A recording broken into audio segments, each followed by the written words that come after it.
Selamat malam, Kaltim Headline Malam kembali hadir bersama saya, Rosmi Rahmat. Sejumlah informasi penting akan kami hadirkan untuk Anda dan berikut di antaranya.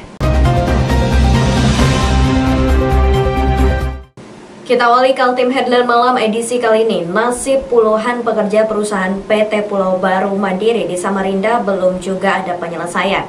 Ini terungkap dari laporan Serikat Buruh Borneo Indonesia yang memfasilitasi perjuangan para pekerja menuntut hak-hak mereka. Aksi unjuk rasa dan mogok kerja para pekerja perusahaan sembako PT Pulau Baru Mandiri yang berkantor di kawasan Pergudangan Nusantara, Jalan Teuku Umar, Samarinda belum juga membuahkan hasil. Pertemuan dengan pihak manajemen yang semula dijadwalkan usai aksi digelar tidak juga menyelesaikan masalahnya. Akhirnya para pekerja menyerahkan perjuangan mereka kepada organisasi Serikat Buruh Borneo Indonesia. Setidaknya ada 6 isu yang menjadi landasan tuntutan para buruh. Pertama, soal kurang upah, masalah BPJS, standar upah minimum, tunjangan jabatan dan kebebasan berorganisasi buruh, serta tidak diakomodirnya keinginan buruh agar para karyawan mendapat bantuan langsung tunai dari pemerintah. Dengan tidak diberikannya hak-hak karyawan ini berupa THR, ya, upah dibayar di bawah UMK, upah lembur tidak pernah dibayar. Kalau saya asumsikan Pak dari nilai ini, Saudara Tommy ini saya kasih asumsinya Pak, Saudara Tommy ini bekerja mulai Desember 2016. Kalau saya hitung-hitung ini Pak, mulai 2017 masuk, dihitung upahnya, ini hampir sekitar gimana tuh? Sekitar 68 juta Pak. Haknya Mas Tommy, ini perhitungan ya, tapi kalau supaya nanti ini perhitungan kita nih, jadi inilah 68.784.414 haknya Mas Tommy yang belum diberikan. Begitu juga dengan Mas Wibowo. Nah, kalau kita bayangkan seandainya ini mulai 2017 Januari, ya, kalau dikali 100 Pak, udah berapa Pak? Ya kan Pak, dikali 100 karyawan. Ada lagi karyawan itu Pak bekerja sebelum 2017. Belum ada tanggapan dari perusahaan, namun kuat dugaan perusahaan sedang mengalami masalah keuangan akibat dampak dari pandemi COVID-19. Upaya mediasi sudah dilakukan, hanya saja belum ada jalan tengah mengatasi persoalan. Menurut Nason Nadea, sumber masalah awal adalah sikap perusahaan yang tidak merespon kebutuhan karyawan ketika mengusulkan agar mendapat BLT dari pemerintah dalam program jaring pengaman sosial di masa pandemi COVID-19. Jadi salah satu hak yang paling diminta oleh teman-teman ini awalnya adalah itu masalah BLT. Ya, jadi teman-teman ini sebenarnya hanya menyampaikan kepada perusahaan agar nama-nama mereka didaftarkan sebagai peserta yang berhak atas BLT kepada BPJS. Tapi permintaan itu ditolak oleh perusahaan dengan alasan itu tidak perlu bagi kita, itu kita masih sanggup. Padahal sebenarnya BLT itu kan bukannya pakai duit mereka, tapi itu kan duit daripada pemerintah pusat, dan itu kan program pemerintah pusat, seharusnya tidak perlu lagi diinterpretasikan gitu loh. Jadi itulah salah satu penyebab mengapa teman-teman ini merasa kecewa terhadap tindakan perusahaan, belum termasuk hak yang mendasar yang selama ini belum pernah. Para pekerja berharap pada masa pandemi COVID-19 perusahaan merespon tuntutan dengan memberikan hak-hak mereka. Tim Kaltim TV, Hardin melaporkan. Mari kita memerangi virus corona dengan mematuhi imbauan pemerintah, stay at home. Duka kembali menyelimuti kalangan dunia medis di Samarinda. Salah seorang perawat terbaik yang dimiliki Rumah Sakit Umum Daerah Abdul Wahab Syarani, Haji Ahmad Muzakir, meninggal dunia setelah dinyatakan positif terkonfirmasi virus corona. Suasana duka begitu terasa sejak jenazah Haji Ahmad Muzakir dimasukkan ke dalam peti sesuai dengan protokol COVID-19 oleh tim pemulasaran. seluruh staf dan tenaga medis, petugas parkir dan security, termasuk Direktur RSAWS, Dr. David Haryadi Masjur memberikan penghormatan terakhir, sekaligus mensolatkan sebelum diberangkatkan ke pemakaman khusus COVID-19 di Raudatul Jannah Serayu Tanah Merah, Samarinda Utara. Almarhum Haji Ahmad Muzakir bin Haji Bahrani Slamet dikenal dengan panggilan Bang Jack. Dia petugas emergensi sekaligus instruktur bagi pelatihan-pelatihan tenaga medis terkait bantuan hidup dasar dan kedaruratan. Jabatan terakhirnya sebagai Kepala Ambulans Gawat Darurat 119 di RSUD Awe Syarani. Bang Jack mulai dirawat di RSUD Awe Syarani sejak 12 September 2020.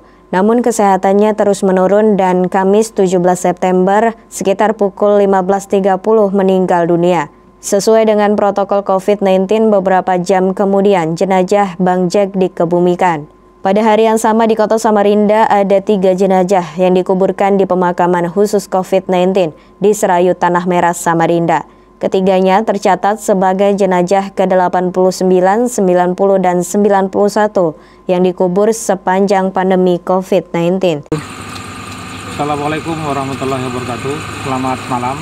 Hari ini tanggal 17 September 2020, tepat pukul 21.00, kami dari tim Satgas Penanganan COVID-19 Kota Samarinda melakukan prosesi pemakaman ke-89, 90, dan 91. Pertama dengan jenazah dengan inisial YL, usia 49 tahun, berjenis kelamin perempuan, beragama Kristen, yang bersangkutan merupakan pasien dari Rumah Sakit Dirgahayu dengan hasil swabnya terkonfirmasi positif COVID-19. Jenazah kedua dengan inisial AM, usia 50 tahun, berjenis kelamin laki-laki, beragama Islam. Jenazah ketiga dengan inisial TW, usia 64 tahun, berjenis kelamin perempuan, beragama Islam. Keduanya merupakan pasien dari Rumah Sakit Abdul Wahab Sarani dengan hasil swabnya terkonfirmasi positif COVID-19. Dan saat ini sedang berlangsung pemakamannya secara protokol COVID di Pemakaman Umum Serayu Tanah Merah, Samarinda. Tim Kaltim TV melaporkan.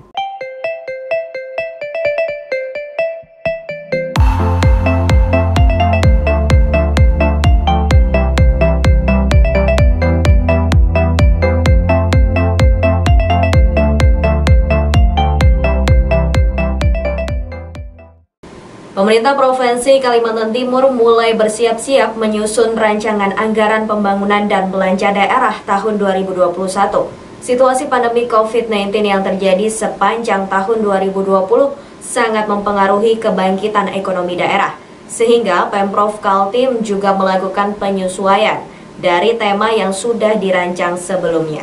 Pemprov dan DPRD Kaltim mulai merancang APBD tahun 2021. Pertemuan intens dilakukan berbagai organisasi perangkat daerah dengan DPRD Kaltim, terutama terkait apa yang akan dikerjakan pada tahun anggaran 2021 yang tersisa 3,5 bulan lagi. Sebelumnya, DPRD sudah bertemu dengan Bapeda dan Dinas Perhubungan membahas sumber-sumber pendapatan asli daerah. Berikutnya, bertemu dalam rapat dengar pendapat dengan Bapeda Kaltim untuk menyerap informasi mengenai perencanaan besar Pemprov Kaltim tahun 2021. Tema kita pada tahun depan itu adalah hilirisasi industri untuk mendukung ekonomi kerakyatan dan ekonomi kawasan. Jadi, tetapi di dalam tengah perjalanannya tema RKP nasional pun dilakukan perubahan, sehingga kita tambahkan dari tema itu mendukung penanganan COVID yang ada sekarang ini. Menurut Kepala Bapeda Kaltim, dengan adanya tema semua dinas dan SKPD di lingkungan Kaltim menyesuaikan program-programnya mengarah pada tema yang sudah disediakan, sehingga gerak pembangunan berjalan sesuai dengan relnya. Menyangkut pandemi COVID-19, Pemprov Kaltim kemungkinan masih memberikan porsi anggaran, terutama terkait pemulihan ekonomi. Ya, kita tentunya mengarahkan kawan-kawan yang menyusun rencana kerja di masing-masing dinas, itu menyesuaikan diri dengan tema yang ada itu. Misalnya, Kalau hilirisasi itu kan artinya itu kita membangun industri pengolahan agar dia bisa mengolah bahan mentah menjadi bahan baku menjadi bahan jadi. Misalnya kelapa sawit diolah menjadi B30, kelapa sawit dijadikan minyak makan, kelapa sawit dijadikan apa. Jalan-jalan yang dibangun itu harus mengikuti arah itu, distribusinya, pengangkutan dalam rangka hilirisasi industri itu. Seperti itu maksudnya. Sedangkan untuk pengobatan dan penyembuhan masih belum ada panduan dari pemerintah pusat. Tim Kaltim TV Hardin melaporkan.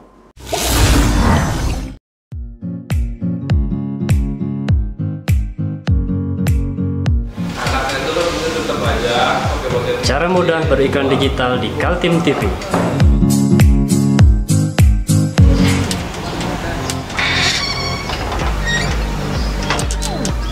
Yang pertama, jadilah sahabat Kaltim TV.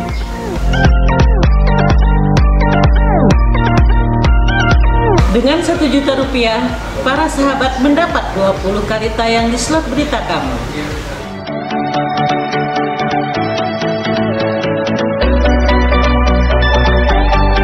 Dengan 20 detik dapat menjangkau 20.000 penonton. Anda beruntung karena mendapat kesempatan perdana dari kami. Ayo jadilah sahabat Kaltim TV. Beralih ke informasi selanjutnya, Komisi 3 DPRD Kaltim bertemu dalam acara dengar pendapat dengan Dinas Perhubungan. Selain membahas persiapan Ibu Kota Negara, dibicarakan soal jalan tol dan pembangunan rel kereta api. Inilah pertemuan perdana Komisi 3 DPRD Kaltim dengan Kepala Dinas Perhubungan AFF Sembiring. Dalam suasana yang santai, mengalir tanya jawab menyangkut kinerja pemerintah provinsi dalam bidang perhubungan. Masalah Ibu Kota Negara terkuak juga, agar daerah juga bersiap-siap menjadi beberapa daerah penyangga. Menurut Sarkowi Fezahri, Pemprov Kaltim harus mengantisipasi dan menyiapkan diri dalam menyambut pembangunan Ibu Kota Negara. Itu rapat kerja dengan Dinas Perhubungan Provinsi Kalimantan Timur. Jadi kita ingin mendengarkan langsung apa yang menjadi program strategis Dinas Perhubungan yang akan diusulkan pada APBD 2021. Karena memang Kaltim ini kan ditunjuk sebagai Ibu Kota Negara, sehingga memang tidak bisa dipungkiri bahwa pembangunan infrastruktur itu termasuk di bawah lingkup perhubungan itu kan perlu diperjelas mana-mana yang merupakan proyek strategis yang disusun oleh pemerintah provinsi dan mana-mana yang akan diusulkan untuk menjadi proyek strategis nasional gitu loh. Jadi tadi di mana bagaimana penyempurnaan bandara, kemudian pembangunan pelabuhan yang belum selesai. Kepala Dinas Perhubungan Kaltim, AFF Sembiring, mengakui berbagai isu strategis pembangunan Kaltim sudah disampaikan kepada pemerintah pusat, termasuk juga pembangunan Ibu Kota Negara yang menjadi tanggung jawab adalah pemerintah pusat. Semuanya. Jadi pembicaraan tadi A sampai Z, kita berupaya PAD di Kaltim bisa kita tingkatkan. Itu intinya ya. Kalau saya jelaskan ranking 2 jam Pak. Tadi kan nanti bahas kereta api Pak, gimana Pak? Kereta api memang di PSN belum masuk proyek strategi nasional, tetapi dalam pembicaraan terlepas dari PSN itu sudah kita minta dan sekarang dalam on progress di pusat Pak. Jadi masih di pusat Pak ya? Iya, itu bolanya sekarang ada di pusat, kita sudah kirim. Masih Pak. Untuk jalan tol sendiri Pak, apakah ada pembahasan Pak untuk jalan tol peningkatan kualitas dan lain-lain? Jalan tol kemarin sudah dilihat, rencananya akhir tahun akan dituntaskan. Begitu menurut mereka pusat ya, bukan menurut saya. Jadi saya menunggu janji pusat aja. Kalau pusat bilang akhir tahun diselesaikan, kita lihat.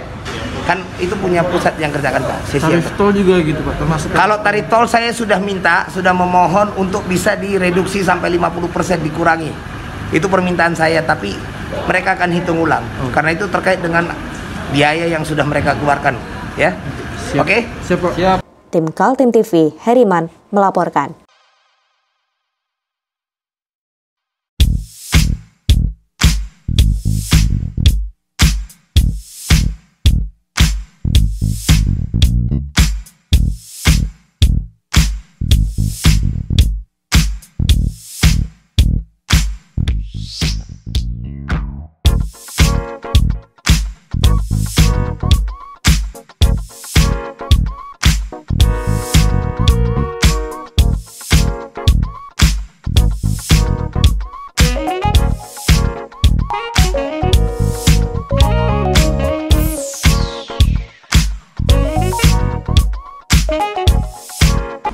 Andi Harun harus meninggalkan kursi legislatif karena maju dalam Pilkada Kota Samarinda.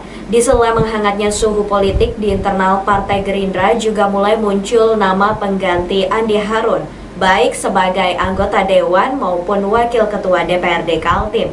Siapa bakal mengganti Andi Harun menjadi anggota DPRD Kaltim mulai menghangat di internal Partai Gerindra. Nama Mas Hari Rais muncul menjadi pengganti Andi Harun yang berasal dari daerah pemilihan Kota Samarinda. Mas Hari Rais memperoleh jumlah suara terbanyak ketiga di Partai Gerindra dalam pemilihan legislatif tahun 2019 lalu. Dari daerah pemilihan Samarinda berhasil merebut 2 kursi, yakni Andi Harun dan Agus Suwandi. Sekretaris DPD Gerindra Kaltim mengakui untuk pergantian antar waktu Andi Harun sesuai aturan KPU adalah Mas Hari Rais.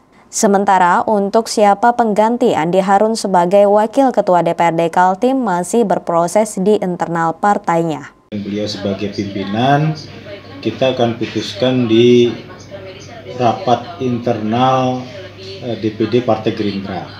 Jadi kalau untuk sekarang memang belum kita bisa sampaikan, dan mudah-mudahan dalam waktu beberapa hari ke depan kita sudah sampaikan siapa yang direkomendasi oleh DPD, kemudian nanti kita usulkan ke DPP supaya bisa mendapatkan rekomendasi dari DPP. Itu saja syarat-syarat dan mekanisme hampir sama dengan semua partai, bahwa pengganti beliau juga diwajibkan aktif di DPRD provinsi ini, kemudian juga membawa marwah partai ke depan, kemudian juga yang bersangkutan berkonditif. Partai Gerindra menempatkan 8 orang kadernya untuk menjadi anggota DPRD Kaltim periode 2019-2024. Lantaran itu, partai ini mendapat jatah kursi Wakil Ketua DPRD. 8 anggota DPRD dari fraksi Gerindra selain Andi Harun adalah Agus Suwandi, Bagus Susetyo, Baharudin Muin, Seno Aji, Ahmed Reza Fahlevi, Ekti Immanuel, dan Henry Pailan. Tim Kaltim TV, Heriman melaporkan.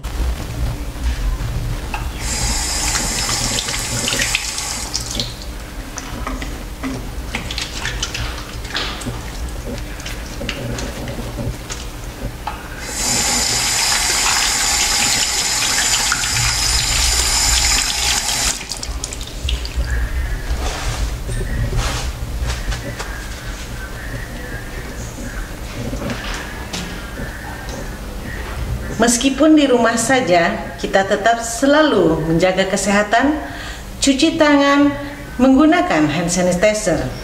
Ingat, mulailah dari diri sendiri. Informasi selanjutnya, Komisi 3 DPRD melakukan rapat dengan Bapeda Kalimantan Timur. Sejumlah isu dibahas terkait penerapan RPJMD, rencana pembangunan jangka menengah daerah, dan juga serapan aspirasi dari reses para anggota Dewan. Setidaknya 2 isu menjadi sorotan dari pertemuan antara Komisi 3 dengan jajaran Bapeda Kaltim. Sorotan pertama menyangkut RPJMD yang menjadi prioritas kinerja Gubernur Kaltim Isra Nur. Dan kedua menyangkut penyerapan aspirasi anggota DPRD ketika melakukan reses. Tentang RPJMD semua sepaham agar rencana-rencana gubernur pada masa periode kepemimpinannya dipastikan berjalan. Menurut anggota Komisi 3 DPRD Kaltim Mimi Meriami Pane, DPRD dan Bapeda sepakat tidak ada agenda lain dalam menjalankan roda pembangunan di Kaltim. Kita ingin agar pembangunan ini benar-benar mengikuti RPJMD yang sudah disusun oleh pemerintah provinsi. Jadi jangan ada program-program di luar dari RPJMD itu tadi. Dan agar hasilnya itu bisa terukur gitu loh. Jadi apakah kepemimpinan ataupun pemerintah provinsi ini berhasil atau tidak, ukurannya kan di situ. Begitu juga dengan hasil reses yang dibawa oleh para anggota DPRD ketika bertemu dengan konstituennya pada saat mengadakan reses. Aspirasi yang dibawa oleh anggota DPRD diserahkan kepada pemerintah agar bisa diakomodir. Aspirasi Dewan juga kita bicarakan di sana bahwa kita ingin, karena memang Dewan ini kan yang bersangkutan langsung dengan masyarakat. Kita juga melakukan reses yang mana reses itu sudah diatur dengan undang-undang, ada undang-undangnya. Jadi kita ingin agar hasil reses kita juga diakomodir oleh Bapeda dalam hal ini. Jadi jangan sampai hasil reses kita itu nggak ada yang masuk ke programnya Bapeda. Disinkronisasi lah Bu ya. Betul. Jadi harus ada sinkronisasi hasil reses, karena memang hasil reses itu adalah benar-benar anggota dewan terjun langsung ke masyarakat, mendengar langsung. Yang banyak jadi masalah Bu, apa sih Bu selama reses Ibu di daerah dapil Ibu? Kalau untuk resesnya sendiri sih tidak pernah masalah. Yang maksudnya masalah keluhan masyarakat gitu. Kalau untuk yang sekarang masa pandemi lebih ke ini ya, lebih ke Kepala Bapeda HM Aswin mengakui soal aspirasi Dewan dibahas untuk mendapatkan persepsi yang sama. Pertemuan tersebut baru tahap awal untuk mensinkronkan penyusunan perencanaan anggaran tahun depan. DPR dan Bapeda mungkin. Ya, yang dibahas tadi adalah persiapan-persiapan kita. Persiapan kita menghadapi pembahasan RAPBD tahun 2021 yang akan datang. Kita menyampaikan hasil daripada musrenbang kita dan RKPD yang sudah menjadi peraturan gubernur disampaikan kepada DPRD dalam bentuk ringkasan. Selain itu juga kami berdiskusi hal-hal yang berkaitan dengan bagaimana mekanisme penganggaran. Bapak-bapak anggota DPRD ini melakukan reses ke seluruh daerah. Hasilnya itu diserahkan bentuknya seperti apa, itu yang kita bicarakan. Rapat-rapat dengan organisasi perangkat daerah dilakukan untuk persiapan penyusunan anggaran APBD tahun 2021 yang rencananya mulai dibahas akhir September. Tim Kaltim TV, Hardin melaporkan.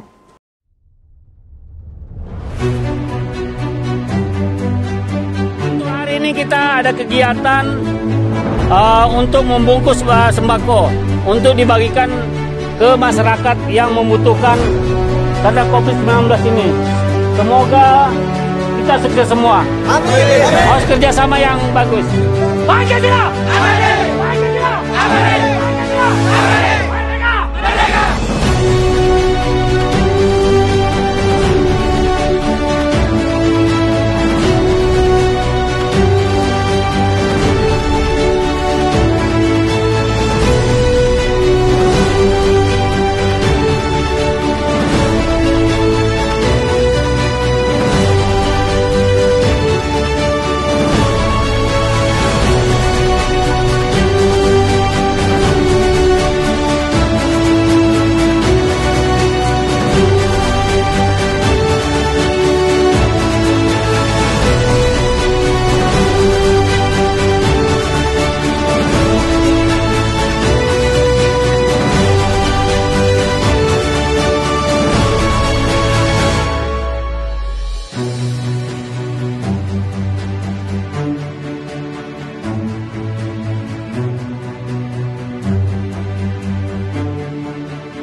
Menjelang masa kampanye Pilkada di Kota Samarinda, KPU Kota Samarinda menyiapkan aturan baru untuk menyesuaikan masa pandemi COVID-19. Mulai dari kampanye terbuka sampai rapat-rapat umum dan debat calon kandidat berbeda dengan Pilkada sebelumnya.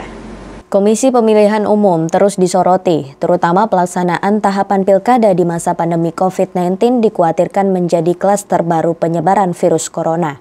Menurut Ketua KPU Kota Samarinda Firman Hidayat, ada sejumlah aturan baru dalam pelaksanaan pilkada di tengah pandemi COVID-19. Nah, di tengah pandemi ini memang kita dari KPU telah menerbitkan aturan, yaitu PKPU 6 2020 yang direvisi jadi PKPU 10 2020.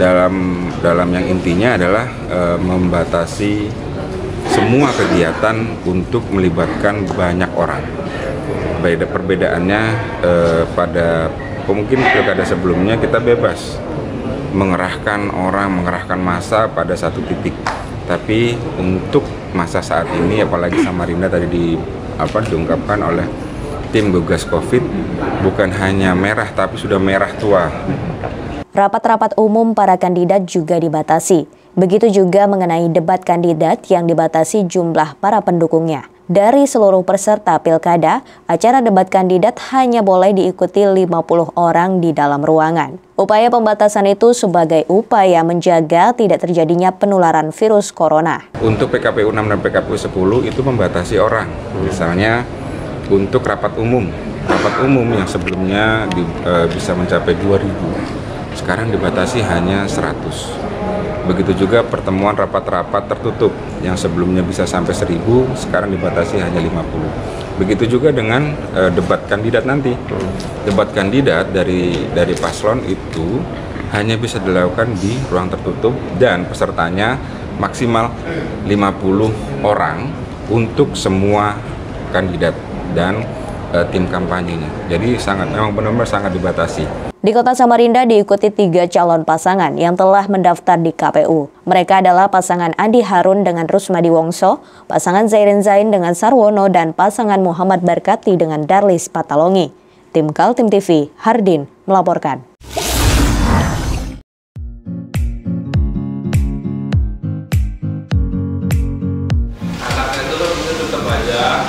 Cara mudah beriklan digital di Kaltim TV.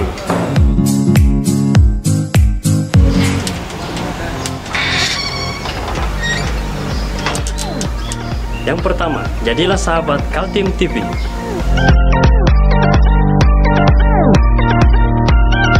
Dengan Rp1.000.000, para sahabat mendapat 20 kali tayang di slot berita kamu.